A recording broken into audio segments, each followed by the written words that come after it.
All right, and hi guys, welcome to the FGC Stats and Technology panel. Thank you for joining us this morning. We have 8 wonderful panelists with us today. I'm going to introduce them real quick. To my right, we have Phil Johnson, followed by, I think it was Joe? Sorry, Joe Kendra. So next to Joe Kendra, we have, give me that week, Brendan Malone, followed by Dennis. And then we have practical tasks, name is Andrew. And then Alex Jaff, and last but not least, Daniel Lee. I'm going to hand it over to these guys to give you a small introduction about themselves, and we'll get through the panel from there. All right, hello. My name is Phil Johnson. I've been sort of on the periphery of the fighting game community for a long time. My first EVO was in 2003. I slept through EVO moment 37. I will regret that forever. I organized some tournaments in college and moved out to Seattle to start working at Microsoft, where I was an engineer on augmented reality and virtual reality stuff for a while. I recently left that gig to pursue making stats technology for the fighting game scene full-time, and so that's what I'll be talking about today. So hello, my name is Joseph Kendra. I am hopefully going to be a PhD in virology. But I got into both fighting games and fighting game statistics during graduate school, and I'm now one of the COOs for One Frame Link, which is a 20-person volunteer organization that's passionate about enhancing the narrative of fighting game competition through statistics, many of which I actually see in the audience right now, so hello. Hi, my name is Brendan. I go by the tag Gimme Dat Wheat. About 3 years ago, I started to track the top 50 head-to-head for Super Smash Bros. Melee, and I've been making those ever since. More recently, I've been getting into seeding in terms of Melee and Dragon Ball FighterZ. For any Melee players here, you've probably been to an event that I've seeded. Hey, I'm Dennis Laws. I'm the Assistant Director for Northwest Majors, Red Bull Proving Ground Seattle, and then I'm also the Tournament Coordinator for GameWorks Seattle.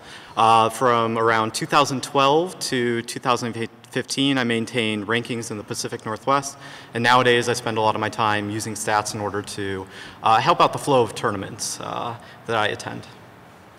Hi, I'm Andrew Nestico. I also go by Practical Tasks. I got my start as a Melee content creator in about 2015. In 2016 and onward, I got started on ranking systems, specifically attempting to evaluate and rank double elimination events, which I was accidentally used as a seeding for EVO 2016 Melee. I'm now affiliated with Panda Global as part of the PG Stats group, which does the twice yearly rankings for Smash 4, and I am now also in charge of the twice yearly Melee rankings. Yeah. I'm Alex Jaffe. I'm currently a designer at Riot Games, but my connection to fighting games and stats comes from the work I did on PlayStation All-Stars Battle Royale, and that was 5 years ago now, but basically I was in charge of the connection between stats and game design there. So tracking everything that players did, understanding how that informed what the game is, how they played it, and in general the balance of the game. So use that to kind of help guide balancing efforts and in general design from a large-scale data perspective. And then yeah, I gave a talk on some theoretical work I did relative to that at GDC a few years ago, basically trying to understand a more rich way of describing tier lists. And yeah, I did my PhD in computational game balancing at the University of Washington. Hey guys, hey guys, I'm Daniel. I guess in the scene my tag is Tafukins.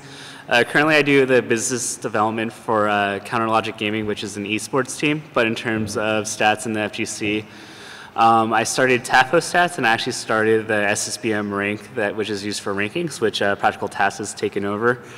And overall just helping form narratives that are accurate and insightful for general audience members to really enjoy so that they could get into Melee as well. All right, and last but not least, I'm the moderator for today. My name is Shi. I run a company called Big Blue Esports. I don't know if any of you heard of it, but we do the Shine Tournament series. In addition, I also co-founded Metascouter with my buddy here, Phil, tackling some computer vision for esports. What we're basically trying to do is kind of like bridge the gap of post-game analytics for fighting game titles compared to League of Legends and Overwatch, which has really extremely rich data sets, for match analysis. Give a hand of applause to our panelists, and we're going to get straight into the questions.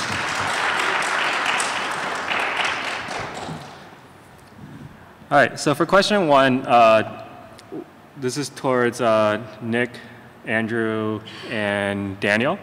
So tell us a little bit, like, what's the data gathering process like for one-frame link and TAFL stats, and what does it take to kind of like manage a stats team? Tell us about some of the challenges, and not Nick, Kendro. All right. So I'd say, sort of from the enthusiast side of collecting statistics, we have basically 3 layers of difficulty. The first is the collection and integration of the brackets themselves, tying that to available match footage, and then the analysis of those videos.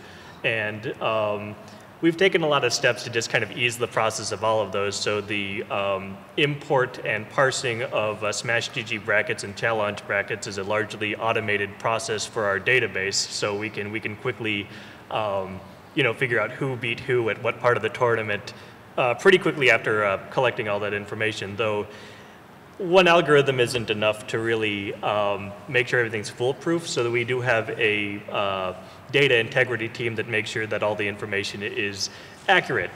One example of something they have to tackle is the fact that on SmashGG, the same people might use different accounts just over the course of their competitive career, and that's something we need to be able to unify. Collecting match footage, that pretty much speaks for itself. We want to collect official sources wherever we can, because if you get like a stream rip, that's probably going to be taken down at some point, so that's not great for curating a data set. And then the last point of business is what stats are we actually going to track. And problem with fighting games, at least from our perspective, they don't have a parsable API, so everything needs to be collected manually, so we need to be smart about what parameters we're collecting.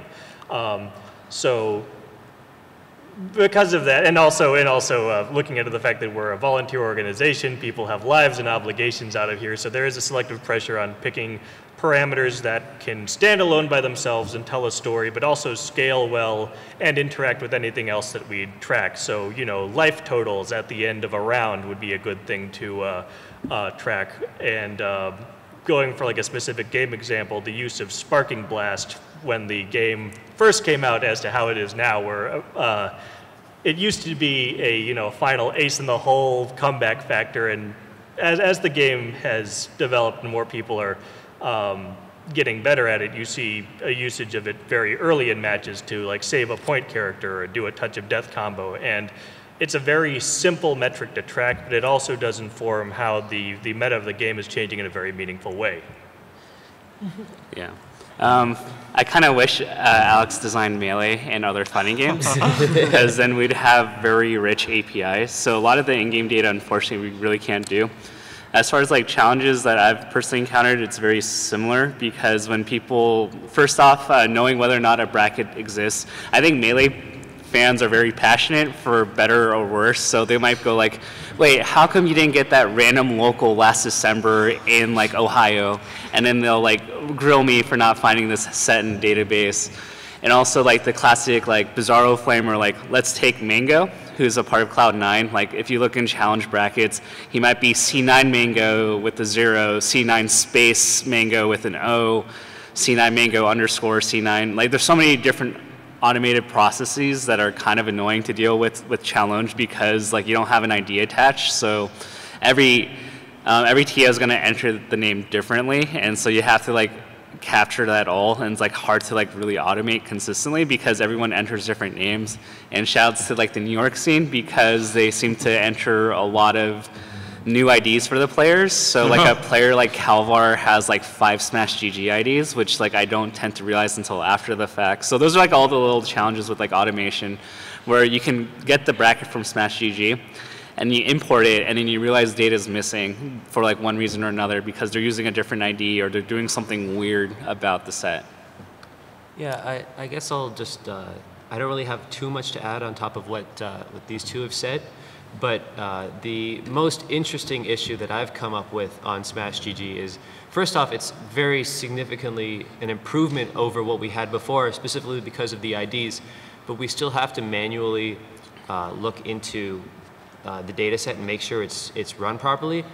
The number one reason why, or not the number one reason why, but the most interesting reason why is because occasionally you'll have one player use a different player's account for a tournament.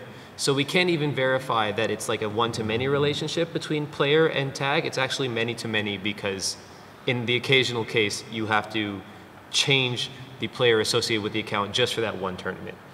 So I guess to conclude, if you're specifically looking for the head-to-head data, Smash GG is a massive improvement over the past, but there's always going to have to be a manual process involved because you're always dealing with manually inputted data.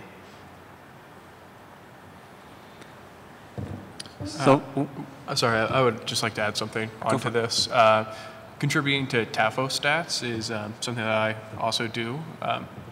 It's really interesting because in terms of Melee, you have such a rich depth of results. You have a lot of top players going to a lot of locals.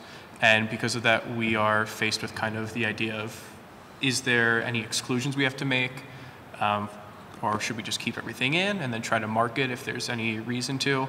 So for example, you have two top 40 or so players in LOD and Junebug who are both in the same region. And I think have about 40 sets or so in between the two. And you look at it and paints a picture of being pretty close. But if you actually look at the data, there's a lot of sets where they're not going their mains, they're not going characters that they would normally go, maybe one is and one's going a character that they don't bring out in a tournament. So it's really interesting to look into whether or not there's any data that we need to exclude. I mean, we have about 500 or so tournaments for this ranking season so far in TAFO stats. We probably will have about 12 to 1,300 by the end of the year. So it's something where we have to look into it and see whether or not this is something where we just want to keep everything or if we need to really make any calls. And what we've been going through right now is judging, we've just let the panelists judge whether or not something's important. Giving them all the information, at least for Melee, is something that we value as pretty important. Right. No, I'm good. Well, one quick point on that, actually.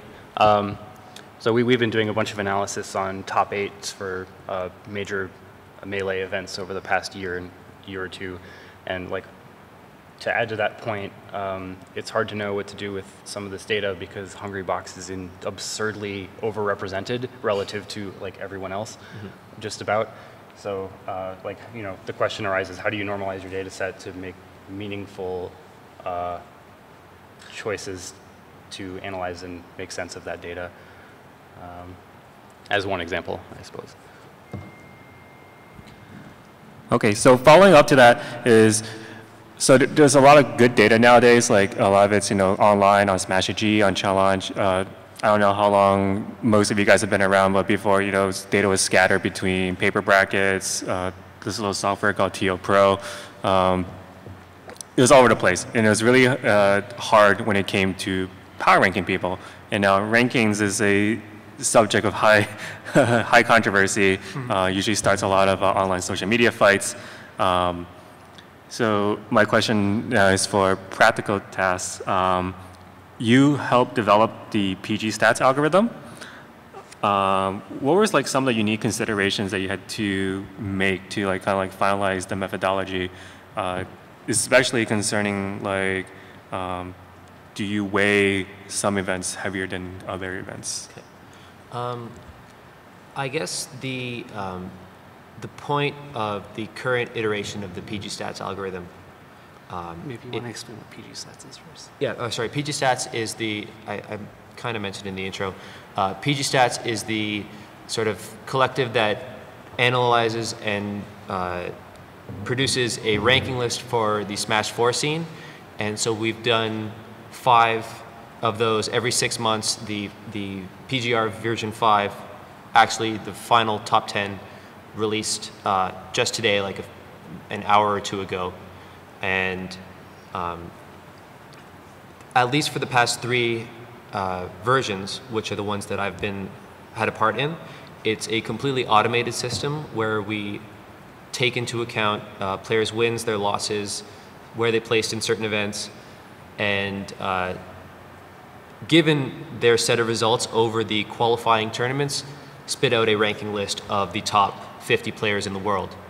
And the interesting thing about the Smash 4 scene, at least from my perspective, is that it feels like the perfect testing ground for something like this, because there is a large amount of events, a huge amount of top player presence at a lot of those events, and very interestingly enough, 2 mostly separate scenes that occasionally interact. So you have the American scene, which has the majority of the top 50, and then the Japanese scene, which will have anywhere from, depending on the period, 10 to 20 of that top 10.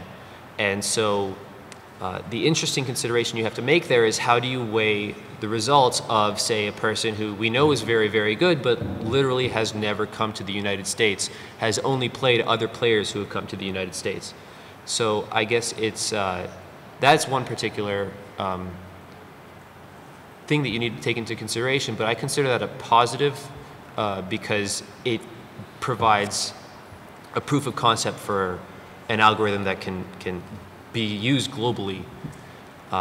An interesting negative consideration would be the fact that Smash doesn't have an overarching series of tournaments, an overarching, circuit. So what we have to take into account is we have to actually evaluate events, and that's never going to be perfect. It's all automated as well. We've gotten to the point where I'd argue that of the sort of lowest tier of events that we consider relevant, approximately 90% or more of those are actually will have some effect on the rankings, and with the other 10% being like very large tournaments in a region with very few good players. And then 90% of the events right below that tier, so the best tournaments that we don't take into consideration, are not relevant because too few top players, not enough entrants for it to be important on a global scale. And so I guess it's never going to get to 100, but the fact that we have a completely automated system that gets that close, I feel, is something that we had to take into account, and something I believe we've done a reasonably good job of dealing with.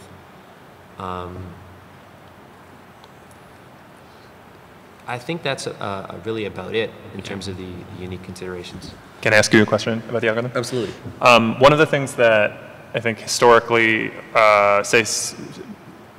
scholars of chess, for example, have been interested in is not just rankings over time, but some sort of like absolute metric of player skill, right? And that's one of the things that you can get when you actually assign someone a quantitative number rather than a ranking, right? You can say, not only is this person number 1 right now, but they're 3,000 and the top number 1, a few years ago was 2,800. There's a lot of argument about whether there's drift in ELO rankings in chess, for example, over time, whether you can really compare someone today to someone 50 years ago.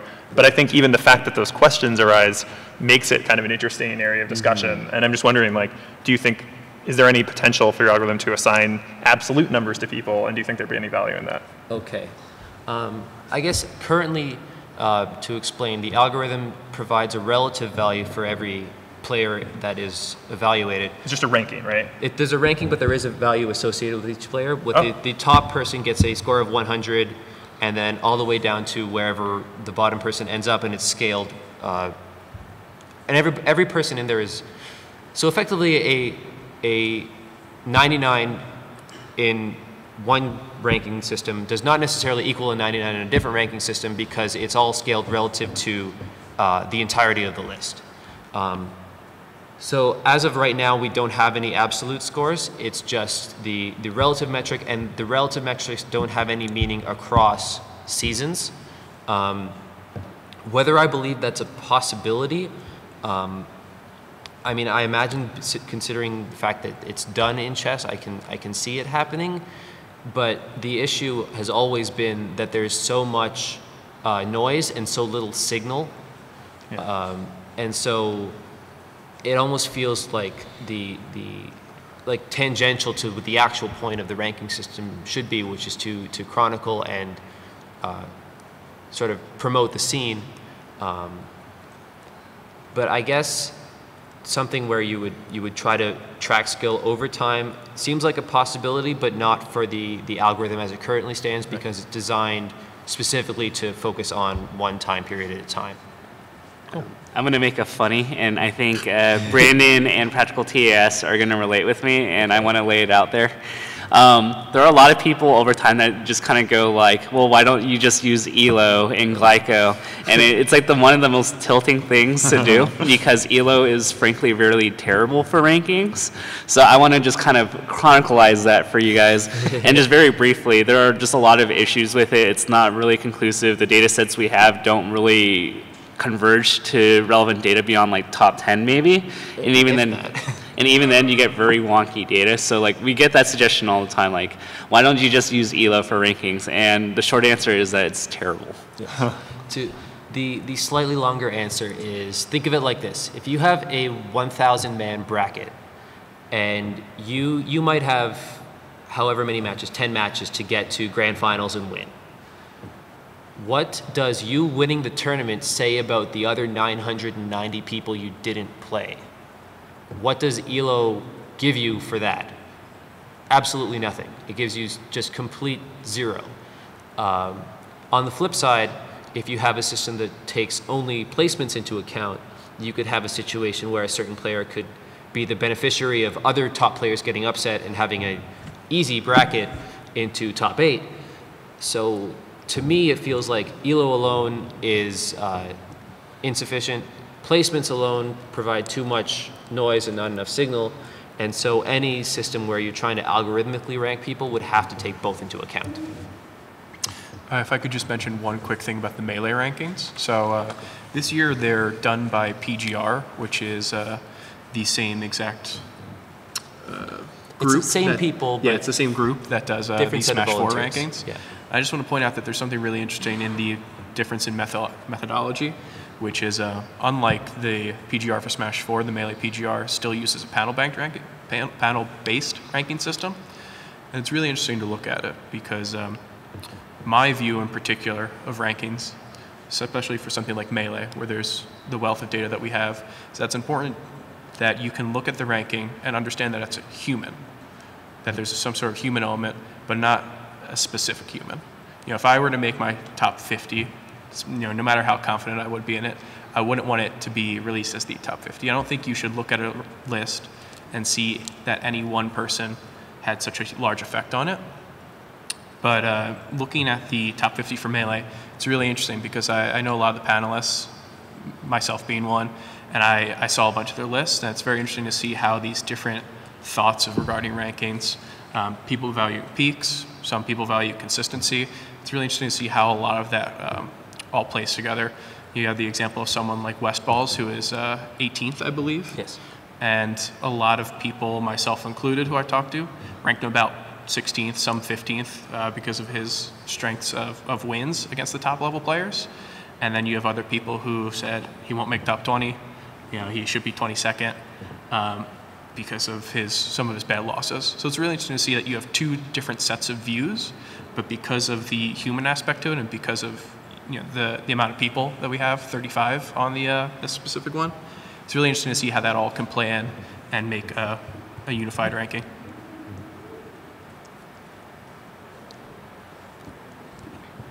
Okay, on to the next discussion question. So there's been a lot of mention. There's a lot of manual stat collection, and I feel like as the years progressed since like 2006, the match data and also kind of like game data in general has been getting more and more granular. Do you guys see that kind of like being incorporated into the rankings in some way in the future? Like, just for example, let's say Street Fighter, for example. Two players play. we'll say Justin won Punk. And they play it out, it's a 3-0, but however, every single match maybe goes to timeout and it goes to a sliver of health. The 3-0 makes it look like it's a shutout. But however, if you look at the individual matches, it could be extremely close. So would that kind of like data be interesting to be incorporated into rankings somehow in the future? And if so, how? I think more data is just more interesting because like when you look at sports and like you have like a best of 7, which is a pretty good indicator, but like if you look at win margins, for example, and like the team that ends up losing the series, they win their games by like over 10 runs, and then the games they lose in like overtime by 1. You kind of ask the question like, is this result necessarily repeatable? And sometimes we get that even with the best of 5s in Street Fighter, where every round that one player won, it was extremely dominant, and the ones they lose were just really close, but they end up losing the set. So I think it could help us in finding like indications and trends to say like, just because one set went this way one time, like there's a difference between like we're very confident that this will happen the next 9 times versus like, you know, if we ran this 9 more times, I'm pretty sure it would go the other way. Yeah, I think it's a bit of a slippery slope when it comes to actual like static rankings to use any sort of data like that. It's a very nebulous concept to say, okay, well, you know, it's a 3-0, but you know, in Melee or whatever, it went down to last stock, or a different game, maybe it went down to last round in every game. So I don't think that the data necessarily deserves a spot in the rankings, but I don't think it should be thrown out, especially in terms of seeding or in terms of expectations from a player. Being, you know, going close to, you know, with any sort of top player, it definitely bodes well for their future, but using it as any sort of indication of like their actual skill in terms of a ranking is something that I would probably shy away from.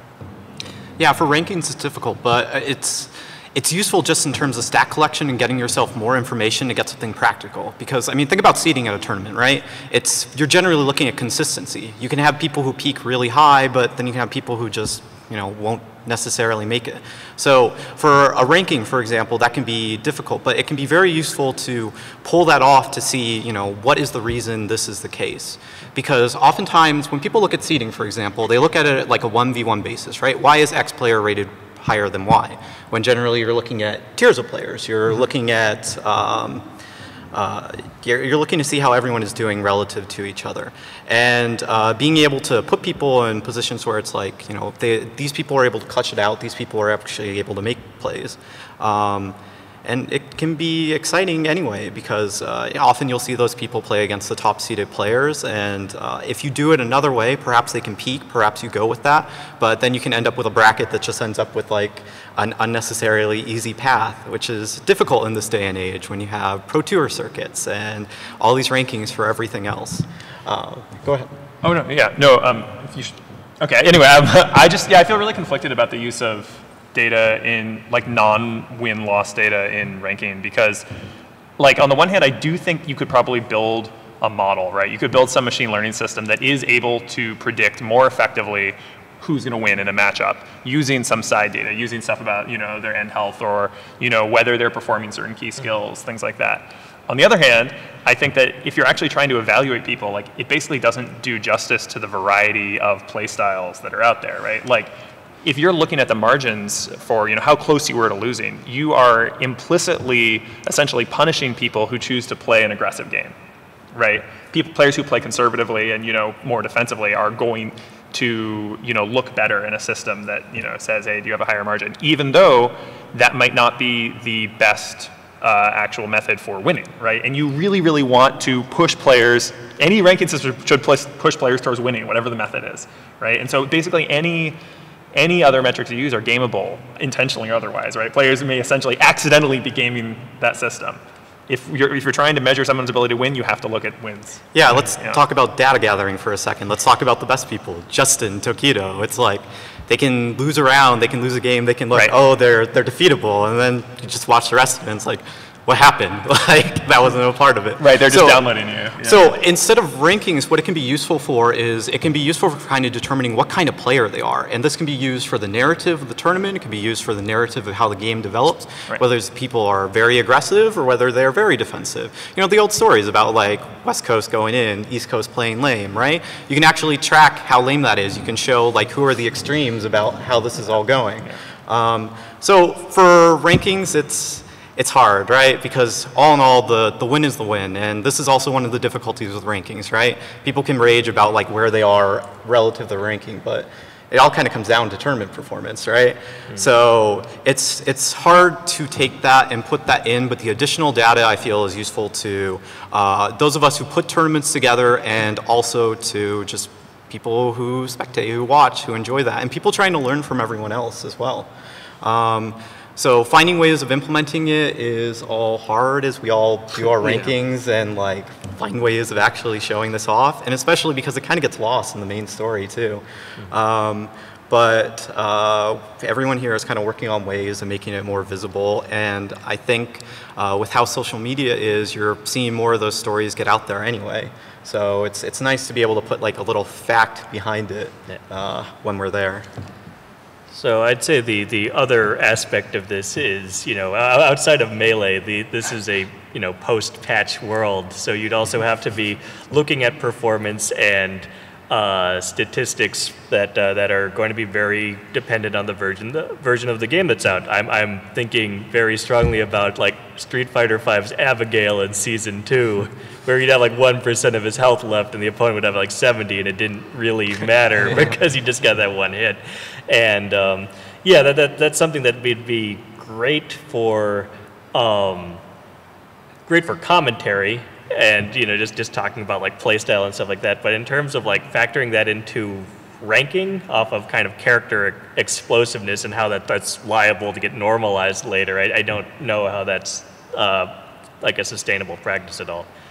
Oh, I do have one weird exception I think worth at least considering, which is like stuff that exists kind of outside the actual choices in the match. For example, character selection.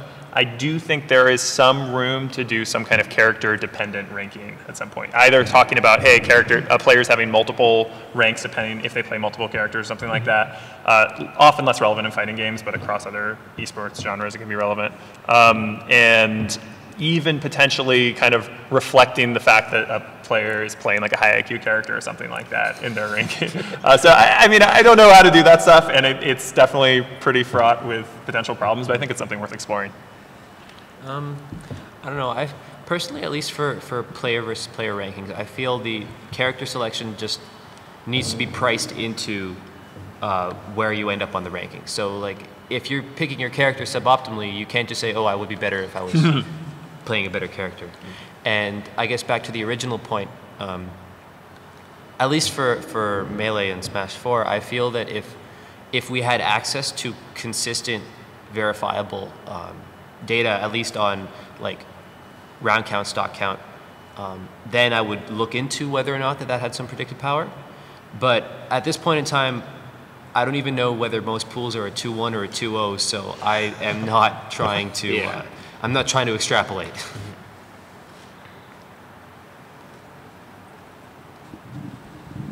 Cool, that's all wonderful. We're going to go into our last question, which is going to be a little bit more about technological side of things. So Phil over at Metascouter is building some technology that allows for more granular match analysis and fighting titles, mainly through computer vision. We've seen bigger games like League of Legends, Overwatch, I think even Rocket League and Hearthstone have very, very well-developed data pipelines.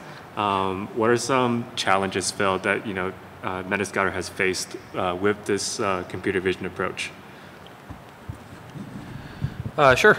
I guess I'll start by saying, for those of you not familiar with the term, computer vision describes a class of problems and algorithms that are, a set of algorithms that can look at images and draw meaning from them, the same way that you look at the outside world and understand it. Think of it as image understanding algorithms. The sort of reference point we have for getting more granular data comes from sort of the better supported esports and games offer APIs so that developers can directly, ask the question, what happened during this match? In a League of Legends match, right? What was the differential of gold at this point in the match? Like, that's something that you can just query and obtain. Fighting games don't have that luxury. So, right, we're basically working on solutions that can look at match footage and try and get that same data. So it's exciting, but it's difficult. The level of detail that we are shooting for is along those lines. Today we have a solution for Melee that can get you stock counts, when someone lost a stock, which characters are playing, what stage they're on, over time, right, what the damage percentage is. And that's great.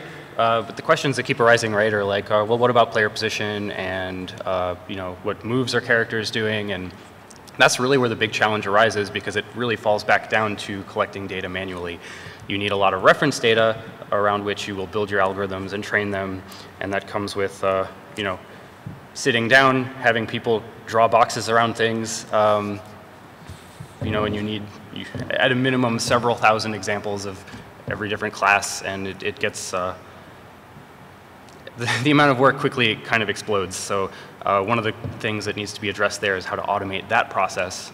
And then, of course, if you're dealing with more modern games that are not Melee, like one of the benefits of working with Melee is that it's static, right? Nintendo's not pushing any DLC to Melee.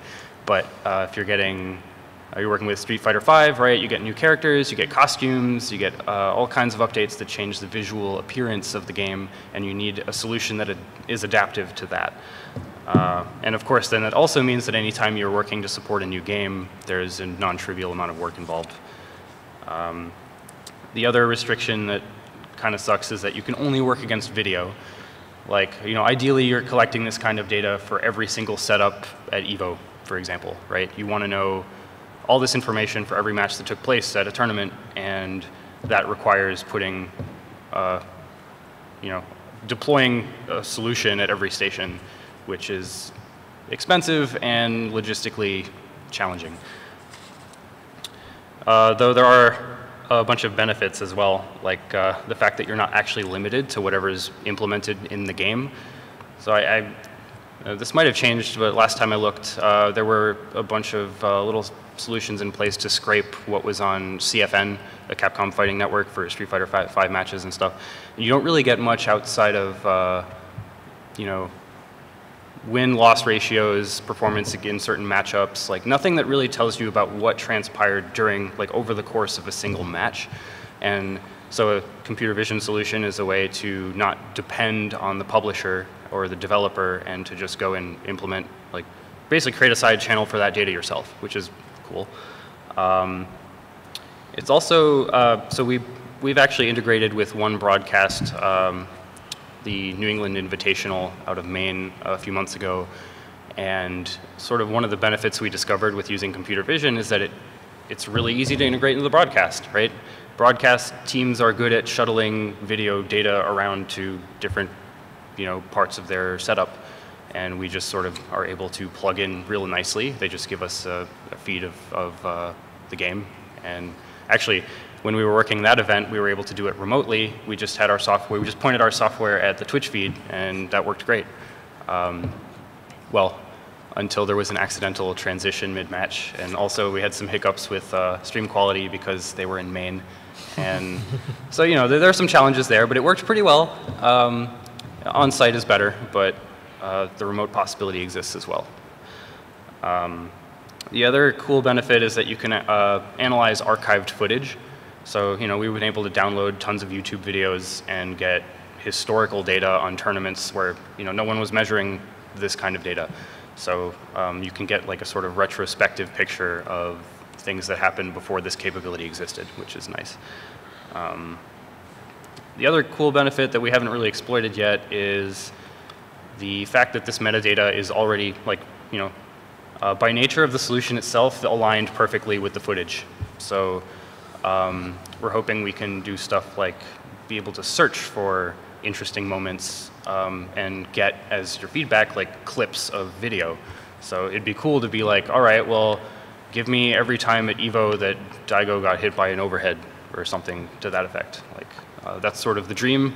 We're a long way from that, but the possibility is sort of intrinsic to the approach.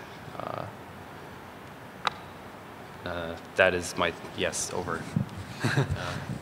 So the follow-up is for Alex. So with this kind of like, granular data, you've probably seen a lot of this at Riot for League of Legends. And I know you mentioned you worked on PlayStation Battle Royale.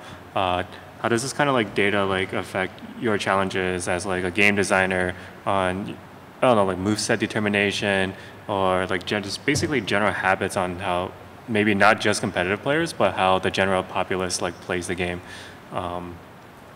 The reason I ask this is because in older games, clearly like in Street Fighter or like in Smash, there are certain characters that have moves that are like basically completely unused, and I'm sure that probably is when a game designer or developer looks at that, they're probably like, hey, what happened here?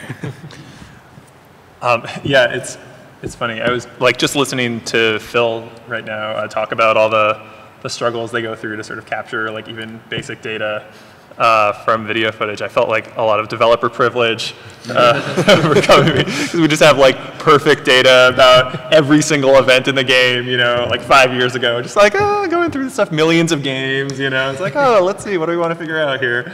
Definitely some guilt there, but it is cool because I feel like it's reflective of the future that eventually everyone's going to have, right? Like the video analysis is going to get good enough that you're going to have that, right? It's just a matter of time. And then everyone's going to be able to do this, or like a lot more deep dive than like I, as one person doing analysis on PlayStation All-Stars, could do.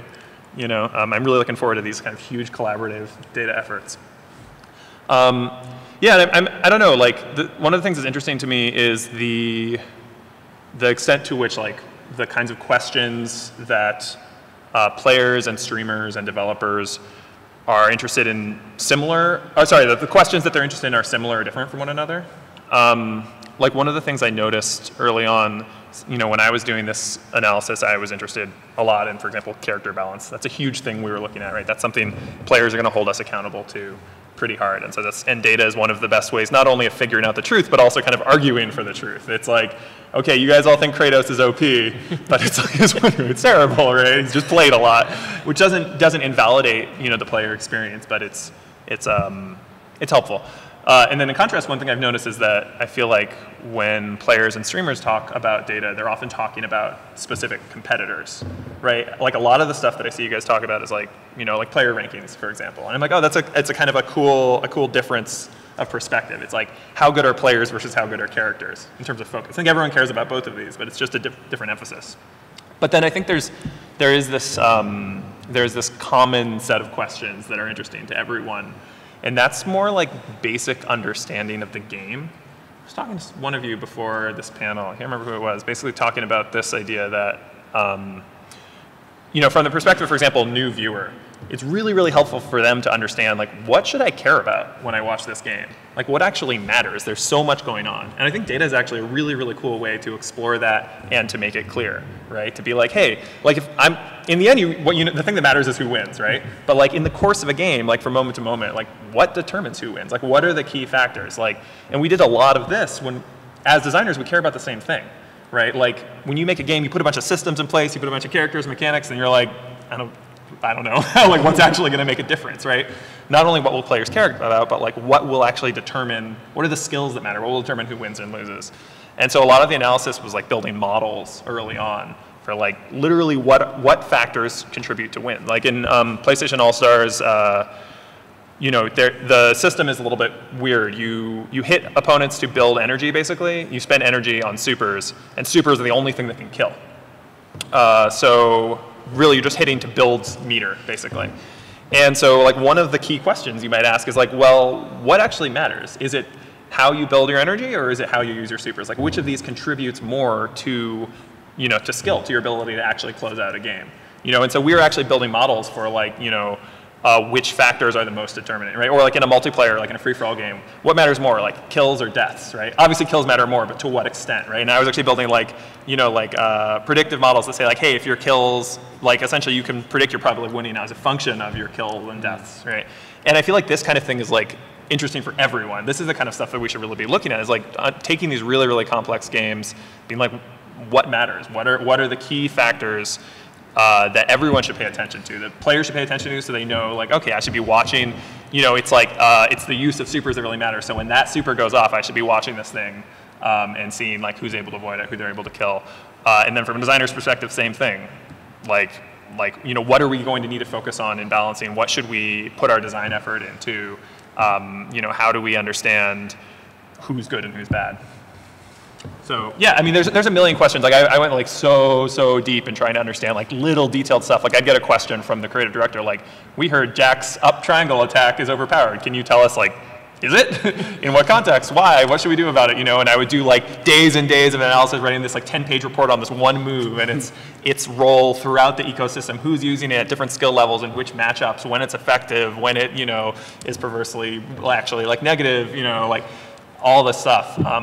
I think that stuff's super cool. I get really excited about that kind of analysis, but I feel like most of the, at least player populace, isn't going to be interested at that level. Maybe not at that level, but like I think we were talking about this a little earlier, where I mean, this has come up a few times as I was working on this, talking to folks who are not necessarily familiar with Smash Brothers, where they start watching a match and their first question is, wait, health is going up. What is that? But that's bad, like, and there's this it was just a totally understandable reaction, and providing the kind of context and data and weaving that into commentary and broadcast helps new people understand the game and watch it next time, because they know what's happened. It's more enjoyable as a viewing experience. And at least my understanding is as well that at events like EVO, when you have a stream, the vast majority of people tuning in are not necessarily hardcore, fans. Totally. So you want to make sure that you have a sort of wider audience, not just appeal, but just to help them understand something that might not be completely obvious to someone who's never seen this before. At a more detailed level, obviously, I guess that it still appeals to that's more about the hardcore fans, the people who already know the game and want a deeper understanding. And of course, like you said, having access to all that data makes it so much easier to dig into those questions. But then even then, it's a ton of work. I'm remembering a paper, I don't remember who wrote it or when exactly it was, but it was an analysis of, this guy spending, he had collected about 16,000 replays of StarCraft II matches and wanted to answer the question, what elements, what features of each replay help me predict what rank you fall into? Are you bronze? Right. Are you platinum? Are you a Masters League player? Let's try and break that down. Yeah. And disappointingly enough, the most predictive feature turned out to be APM, which is like, doesn't tell you anything really. On some level it's intuitive. You do more things, you probably have a better chance of winning, but it's not interesting. And it's definitely something as well that in the StarCraft II community, people know that players over-index on. And so, like, the questions come like, what data do you want to gather? What models can you build to answer the question? How do you differentiate between players? What makes a good player? What makes a bad player? This person, over the course of the match, what could they have improved on? Like, these are all interesting questions that, more information can hopefully help us answer. Mm-hmm. Right. I mean, I guess this is what commentators are already doing, right? What we're trying to do is, it's just like in game design, I think of data analysis is large-scale playtesting, right? Like designers already watch people play and then make inferences about what matters in the game from that. Now we're saying, let's watch 1 million people play. It's very hard to do that one by one, so you can kind of do it in aggregate. And I think it's similar for commentators, right? They've watched a lot of games. They're paying attention to, a few things at once while they're watching the game and commentating. But then if you take a step back, they can say something in aggregate that's bigger than what they can pay attention to all at once. Mm-hmm. Awesome. So that's all the topics we have for today. For the last 10 minutes, we're going to open it up to audience questions. So if any of you have any questions you want to ask our panelists, feel free to raise your hand and we will go through you guys one by one until we're out of time. The guy in the back middle. Yeah. So you were talking earlier about statistics, and you were talking specifically about movie and Overwatch and there's the APIs that are and games in Street Fighter didn't have that. Why do you think that is? Because like when you're looking at like Overwatch, it's really complicated. It's involved with 6 on 6 and you would think that something like Street Fighter, which is in theory more simple or more basic, it would be a lot easier to do something like on time with someone's short or something like that. Do you think it's like intentional or do you think it's just Capcom? I feel like this is a good question. Okay, so the question is, given that Overwatch is like a massive game and it's 6 on 6, and it's still able to surface a ton of data and a ton of statistics through API, why do you think something like Street Fighter doesn't have that kind of like layer of data access? Is it publisher's choice? Is it something that's too difficult to do? What do you guys think the reasoning behind that is? And you're talking about a public API, right? You're not talking about their own analysis, right? Public sense, yeah. Yeah. Right.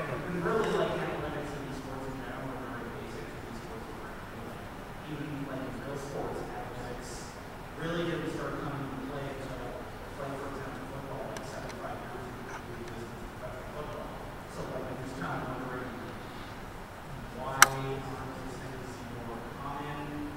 Or do you think maybe publishers have some more that? More of the question, do you think the publishers written stats like that to give players like stats and potentially maybe on them? Or do you think it's just, you're not interested in that? I mean, I could definitely say one thing, which is that it takes a certain amount of bravery to provide public data to everyone, even data that they themselves are in some sense producing, because you open yourself up for criticism, right?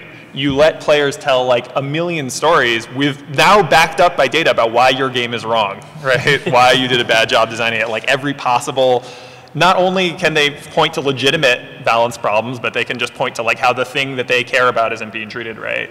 And you know, I definitely think devs are scared to give players that kind of ammunition. I think it's admirable when they do, and they should. But I mean, I know like even from my perspective, like I was kind of protective of data at the companies I've worked at, just with respect to other developers, right? Like I'd be like, I probably don't want people digging into data on their own because literally, like if you're not trained in this stuff, I don't mean to be like elitist, but just like if you don't have experience working with data, most of the facts that you will discover are wrong.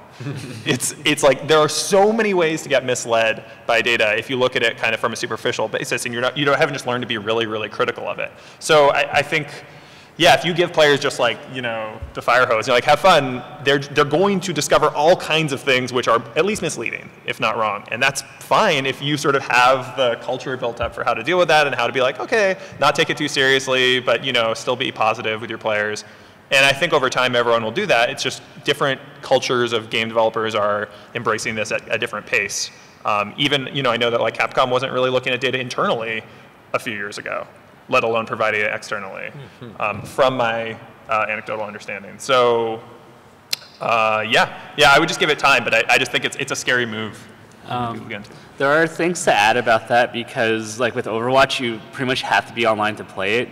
So you have synchronized like IDs and everything, whereas something with Street Fighter, I imagine, and this is just me speculatively talking, that like Capcom probably doesn't value as much having a public API with alt data because a lot of this is played offline. So like getting that data to a centralized server has its own set of issues. And when you look at Street Fighter V when it came out, it didn't even have a story mode. So you have to look at the development cycles. You have to look at the development cycles and resources that go into it. And probably what happens is like at the features in the given time, resources, and budget that they have, like what are the most important to like satisfying the larger audience? And I don't really feel like public APIs really suits that role of like what should be priority in terms of selling the game. it can be like conductive to, sorry, just to hop on here. It can be helpful to like people getting into a game as to what you should pursue. Like I feel like what Street Fighter did with the CFN is pretty interesting. It's great to see something new like that and for it to be in a presentable data, whether it's like you're aggressive or defensive. Unfortunately, I think for a lot of us, we kind of went into it and it was just like, that's kind of neat. We don't really know what to put the value on this. But I think it's helpful for the most dedicated players to be able to see something that's kind of tracking them and to know what to work on. And I think it's just something that's kind of changing our culture in terms into the value of this, because that's what these games are turning into, you know? It's turning into more about the competitive aspect and just, you know, we're seeing things like Evo is more mainstream than ever before. More people know about competition. And when it comes to just any games, people are more aware of things like Overwatch League or Call of Duty Pro League, you know, everything else. So I feel like things are starting to change. It's a good start. I mean, it can be things as simple as like, I liked it in Melty Blood when they showed like how many frames are in between like when you're actually doing something for inputs. So it's about what can be out there and not overwhelming players, you know, what you pull from it so you're not getting the wrong thing from it. But I think a lot of the culture is changing. And I think as more and more goes towards the production side of this, you're going to be able to see more things come, hopefully. And I also just think a big part of it is like internally, I don't think a lot of them know what exactly to look for all the time either. So sometimes it's more about them themselves not knowing what tools in order to provide. And everyone's kind of just playing around and getting an idea of how to do this. And hopefully that'll come more with time. The lady in the guy front. in the back. Some of you guys have had experience with seeding and tournaments before, right? Yes. Yeah. So this is what I was wondering, you know, things like Evo getting bigger where, way back when out it was more like skill, like just tournament like skill. And nowadays with Evo, along with slowly the tournaments and also entertainment, and you have to keep in mind when it comes to seeding, you know, not trying to like, you know, trying to give everybody a fair shot. But then also nowadays you also kind of have to think about like exciting matches and when you see like how much harder is it to see for tournaments nowadays versus back then when, you know, you want to give everybody a fair shot versus trying to, you know, make everything more exciting for the people who are exciting for the people who are watching streams and things like that. Is it much harder now? So I've been seeding relatively recently, almost about a year now, but still have done my fair share of majors for Melee, and it's kind of an interesting question, so I can't really talk about how it's different now. But in terms of Melee, especially sometime like this, where we have Evo, last weekend we had an event called Low Tier City 6, and we'll have another large event next weekend in SmashCon. And we have things where a lot of the same players are entering the same events. So there is an aspect of you want to see that sort of entertainment value. You know, if the same players play each other every single weekend, it's not exactly the most interesting thing in the world. And that is something to look into. But what comes first and foremost is making sure that the player is being treated correctly. So this is not really my expertise, but for Melee, there's someone named Algebra123230 who is amazing at this. They'll seed out to about 500 people at like a 1,500 person event, because what's important is that not that the best player in the world has that sort of obviously they're going to be seated pretty well, but to make sure that the person who's traveling from wherever, from halfway across the country, and maybe they're 5th best in their state, just making sure that they're not really getting thrown into it as if they're just someone who hasn't played the game. So that's something about it. But yeah, you're right. There is an entertainment aspect to it. Mm-hmm. And one of them made it past his first opponent, but it's crazy because they go against opponent this year, but then it's like if they hit one of those opponents, all of a sudden boom, one of my friends is infiltration, and then the other one was sock, Yeah. And it's like the same thing where it's like, yeah, you don't want infiltration and sock to go first because obviously when they move out right away, and that's potential excitement later about the tournament. So that's why I feel like it seems like it's like a really tough balance to try and see.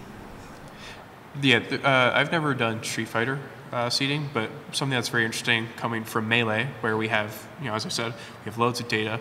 The players who've been playing, who are entering, who are good, enter a bunch of locals, and they've been going to stuff for years. It's very interesting for Dragon Ball Fighters, because you have the people who we know are good, and that might go down to about, right now, maybe about we're confident in the top 20 or so. But before, it was a lot of the issue of, well, this player did very well, but now there's this guy who's won Evo in his game, who's wants to enter. So it's very, I think I get what you're saying. It's very interesting to look at that, and I don't really know if there's a solution to that other than just trying to figure it out and see what happens. We seeded a lot of the Japanese players for Dragon Ball Fighters relatively high, based on just their Japanese results. So this was going to be a learning experience. If they all drown in pools, then we'll learn that that's not what we should be doing. I guess just to sort of summarize, the number one point for seeding is to be fair to the players, and it's kind of disconnected from the actual entertainment value of the event slightly. So you kind of, if you have a certain portion of the bracket that might not be as exciting to stream, then you will just stream less of that. And so that's more of a production decision, at least up until the top 32, top 8, where you know that the good players are going to be there. And to add, there is a big contrast between FGC and Smash expectations, whereas I think FGC, they're, as long as it's kind of reasonably done for at least the top 16, they're okay with having a tougher bracket. They might just say, I'm playing to win, I just got to deal with it.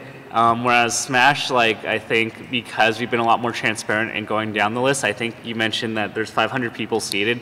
Now you'll have complaints of players saying I got seated 187th, I should have been 160th. And that's kind of a really annoying thing, because at the end of the day, being seated 160th versus 187th probably makes very little difference in the overall outcomes. So I can kind of see where the FGC kind of shrugs at Smash and goes oh my gosh, they're so entitled, they demand a lot. It's not a bad thing to complain about, because there are some really egregious cases where we do have to change, but now it's kind of going to the point of we're transparent this low down, and people are making complaints about being seated 300th, 200th, 250th, when it doesn't really matter at the end of the day. Well, it's hard because the top players are not a perfect number. It's not always an 8, a 16. It's just sometimes you'll get spots that just kind of work out that way. So the general idea is if you have something rough early on, that probably means it's balanced out by the fact you're getting things a lot easier after that, after you're expected to be that way. Unless you or if you win, then all of a sudden you get to fight all these players who are you become the #1 seed at that point. It's yours. The best thing you can do, and this started to happen with Smash CG, it's been a real difficulty for FGC people, and it has not been made easier by the fact that updates can change a lot of how the process is done throughout it. But one thing that can be done is just through, you want some sort of randomness. It's hard because there aren't definitive rankings for traditional FGC. And there have been helpful ways, Capcom Pro Tour rankings now and other tours assign a point value, but you'll look at that and you won't always say one person is above over another. So for most people who do seeding in FGC, it generally goes by this is what we expect despite what the value is shown through that. And there's usually a lot of debate that happens around that. What you can do is you can kind of tier players through all the way down as best as you can. The people who would kind of go average, or the people who would be higher up on there, and randomize from within that. But the general expectation for whether matches will be exciting or not is usually left to the production team. Usually you just end up pulling a lot of them out there. And then you kind of just hope it comes. I mean, that's a natural part of this event, is that someone can be early on and it's this guy is about to take a round on Goichi, It's something like that. You want to be able to give, when it comes to seeding, you want to be able to give players the chance to, be able to warm up and not have to play some of the best people right away. It becomes unfair for people and losers when you think about it that way more than anything else in double elimination brackets. And there have also been other experimental brackets done as well. It's giving people the chance to warm up and hoping the excitement will kind of come throughout it. And usually when it comes down to things, everything is balanced as best as it can be. If you have something hard early on, it should get easier. Oh. Then you get into doing triple ties, everything else. All right, I think we have time for one more question. Yeah. Yeah, so a couple things you guys touched on were how certain additional in-game stats might not be relevant for rankings, like because of what you said about playstyle differences and character choice and minutes match stage choice, and then how also you guys are working with computer vision to help analyze certain facts about data sets to better process them. And I was wondering if, while some of that data might not be as good for rankings, how, especially when you're trying to analyze things that can be very specific to a match, just on its own, how using computer vision to analyze placement of people in the stage and what moves they're doing at certain times, how that can be useful in coaching, which is becoming a bigger and bigger thing. In TAPO, I know that you've had experience as a coach yourself, and I wondered if any of you guys could talk about how data can be relevant, and data stuff that you're working with relevant towards coaching yourself. I agree that like in-game data shouldn't be used for rankings, but you know, I'll just bring up an example. Like, why does Leffen always lose to Martz, or like why does he seem to have a really good or hard time for Martz? And using like computer vision could help me go and say like, is Leffen approaching it like in an incorrect manner? Actually, I have a pretty good example of like Westballs and Mango versus Sheik. They both play Falco. And the one thing I really noticed that was really different in their approaches, which I think machine learning and visual learning could have given me the data set for, is that Mango likes to force a shield before he approaches and initiates an aerial, whereas Westballs will initiate when she can still dash. And in those two scenarios, if Westballs undershoots or overshoots incorrectly, he gets grabbed. And in a matchup against Sheik, that can very likely lead to death. Whereas for Mango to win those matchups and why he's so much more consistent against Sheik is that he forces the shield up. And so having that kind of data available to me where, let's say like Armada and Leffen versus Puff, where Leffen likes to go for up smashes and Armada styles for safer back airs, like that kind of information is like super valuable for me. And if I were to coach Leffen and have those data points available, I can actually leverage my relationship with Leffen and say, hey, against Hungrybox, like you're fishing way too much. Here's a risk reward. You die X amount of times for doing this. And every time you do it, it's a very small rate of success, so you need to be playing safer, and this is the data that backs that up. So that kind of information would be super valuable for me if I was to still coach. Yeah, I'd like to build off of that too, because while, you know, as I said, we collect all of our stuff manually, and we're mostly going off of core mechanics. Like every so often, you'll come across something where you're like, man, I really wish I could get more in depth about it. So a good example from the Street Fighter side of thing would be the Daigo versus Tokido 1 to 10 Kimono Michi 2. And you know, one of the things that jumped out was how people use their V meter, where, you know, Tokido would basically activate the moment he got it, and Daigo would be a bit more judicious about if you activate V trigger or use it more for V reversals. And one of the things that jumped out to us was that 75% of like Daigo's V reversals were done against a very specific red fireball setup with the Tokido, because Tokido was using V trigger 2, where you can cancel like a special into another special, so it would be like red fireball into demon flip or something, and Daigo wanted absolutely nothing to do with that mix-up. So yeah, most of the time he saw that, he blocked it, he would just V reversal and reset to neutral. So just having better access to tools like that, you know, and you're really homing in on like specific scenarios that are important, I think it could really help coaching tremendously. And I think data is going to be most useful for coaching at the top end, because I think if you're a beginner to intermediate player, a coach can probably find plenty of ways just through observation for you to improve. But at the top end, I think it's really hard. It's right, you're already playing past the point where everybody knows what you should be doing theoretically. You need to find stuff on top of that. There's this great article, I think it is a New York Times article on the Golden State Warriors data guy. It's really, really cool just to see the way they interact with him on a daily basis. Like at a game, he's like preparing all this analysis, some on his own volition, some of the coaches' requests, like at halftime, like giving people feedback, like here are these patterns for things you're doing, here's what's working, here's what's not working, in a way no human could actually detect. And I think you'll totally see that. All right, and I think that... Do we have time for one more? Or? Yeah, we can do one more.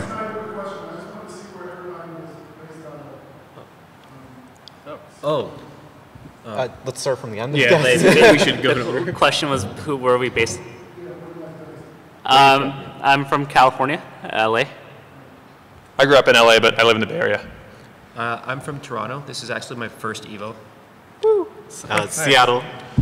I'm from Philadelphia. And I'm in the Maryland DMV area. Also Seattle. And Boston. Right. All right, that concludes our panel for today. Thank you all for joining us. Can we just give our panelists a big round of applause? And we hope you walked away with some more knowledge on how, some of the the stuff that's basically beyond the competitive side, how infrastructure works in the FGC. And, hope you guys kind of like follow our journey maybe on Twitter or something. All right, thanks guys. Yeah, thanks so much.